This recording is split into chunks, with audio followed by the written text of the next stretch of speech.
नमस्ते बच्चों, welcome to the class of mathematics. चलिए आज की अपनी क्लास को स्टार्ट करते हैं एंड आज हम पढ़ने वाले हैं about the Brahmagupta method of addition of unlike fractions.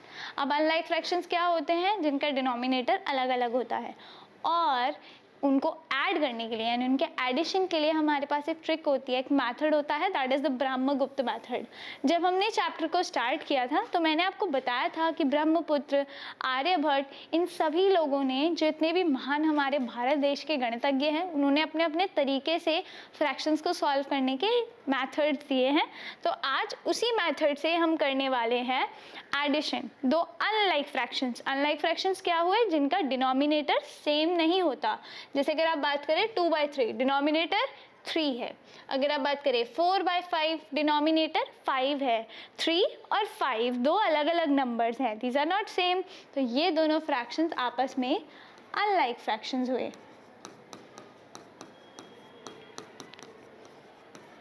समझे? और फ्रैक्शंस जो हैं वो बिलीव करते हैं इन इक्वालिटी। इसका मतलब कि वो तभी ऑपरेशंस में आते हैं अगर आपको उन्हें कंपेयर करना है, डिनोमिनेटर सेम करना पड़ेगा। अगर आपको उन्हें ऐड करना है तो भी आपको डिनोमिनेटर सेम करना पड़ेगा। अगर आपको सब्ट्रैक्ट करना है तो भी फ्रैक्शंस के डिनोमिनेटर को सेम करना पड़ेगा, अनलेस वो पहले से ही सेम हो। पहले से सेम है तो आप आराम से कर सकते हैं, जो हम ऑलरेडी पहले कर चुके हैं। लेकिन अगर सेम नहीं है तो हम ब्रह्मगुप्त मेथड का प्रयोग करते हैं, यूज़ करते हैं, जो ब्रह्मगुप्त जी के द्वारा दिया गया था, उन्हीं की पद्धति है।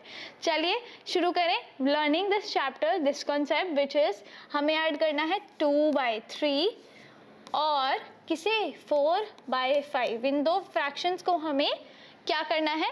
ऐड करना है।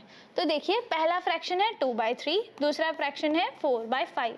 हमने अभी क्या बोला कि इन नंबर्स का, इन फ्रैक्शंस का आपको डिनोमिनेटर सेम करना है। और डिनोमिनेटर सेम करने का तरीका क्या होता है? By using the the LCM of denominators. Denominators के एलसीएम ले लीजिए और उन्हें कन्वर्ट कर लीजिए। तो देखिए पहले एलसीएम, पहले फ्रैक्शन का डिनोमिनेटर क्या है? 3 और दूसरे फ्रैक्शन का डिनोमिनेटर क्या है? 5। आपको इनका एलसीएम निकालना है। तो चलिए, बिकॉज 3 क्या है? एक प्राइम नंबर है, तो ये केवल 3 से ही जाएगा। 3 1 जा 3 एंड 3 5 जा 5, तो 5 ही रहेगा बिकॉज 3 से 5 डिविजिबल नहीं होता।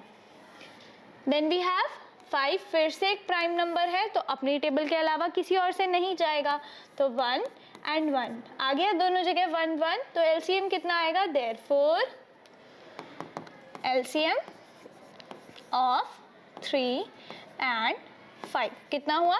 अब इन्हें मल्टीप्लाई करेंगे, 3 5 जा 15, राइट? 3 5 जा 15, तो हम इन्हें मल्टीप्लाई करेंगे ऊपर भी और नीचे भी। अब ध्यान दीजिएगा किससे मल्टीप्लाई करेंगे सो दैट डिनोमिनेटर 15 आ जाए, एलसीएम के बराबर आना चाहिए। अब यहाँ पर भी हमें डिनोमिनेटर में 15 चाहिए, यहाँ भी। अब देखिए पहला नंबर है 3, अब हमें 3 को किस नंबर से मल्टीप्लाई करें कि 15 आए? 3 5 जा 15, तो ऊपर भी न्यूमरेटर और डिनोमिनेटर दोनों में हम मल्टीप्लाई बाय 5 करेंगे। 2 5 जा 10। ऐसे ही 5 को अब हमें 15 के इक्वल करना है, तो किस नंबर से मल्टीप्लाई करेंगे? ऊपर नीचे, ध्यान दीजिए सेम नंबर से मल्टीप्लाई करना है, न्यूमरेटर और डिनोमिनेटर दोनों में।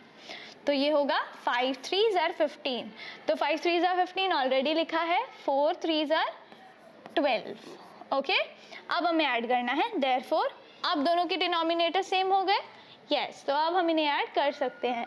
तो देखिए 2/3 प्लस 4/5, हम इन्हें एक्सप्रेस करेंगे। 2/3 की जगह हमारी क्या वैल्यू आई है? 10/15 और प्लस 4/5 की जगह क्या वैल्यू आई है? 12/15, तो वैल्यू रखेंगे इनकी। अब इन्हें सॉल्व करेंगे। अब देखिए डिनोमिनेटर दोनों का सेम है, तो हम क्या करेंगे? डिनोमिनेटर इक्वल कर लेंगे, डिनोमिनेटर को कॉमन ले लेंगे, तो ये हुआ हमारा 15 और न्यूमरेटर्स को कंबाइन कर लेंगे 10 और 12, तो 10 प्लस 12। अब ऐड करेंगे 10 प्लस 12 कितना हुआ 22 divided by 15।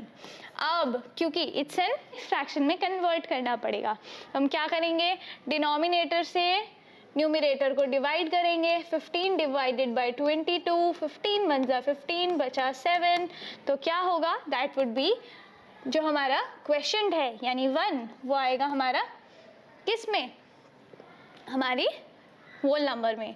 Then we have remainder 7 divided by 15। This is our answer. समझ में आया? इस तरीके से हम इस मेथड को हम ब्रह्मगुप्त मेथड कहते हैं कि अगर दो अलग अलग फ्रैक्शंस को हमें ऐड करना है जिनमें डिनोमिनेटर सेम ना हो, तो सबसे पहले हम उनके डिनोमिनेटर्स को सेम करते हैं, देन वी ऐड देम।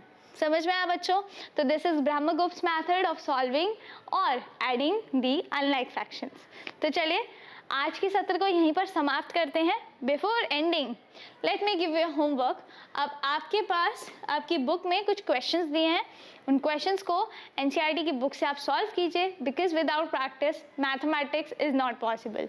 तो keep practising, have fun and happy learning.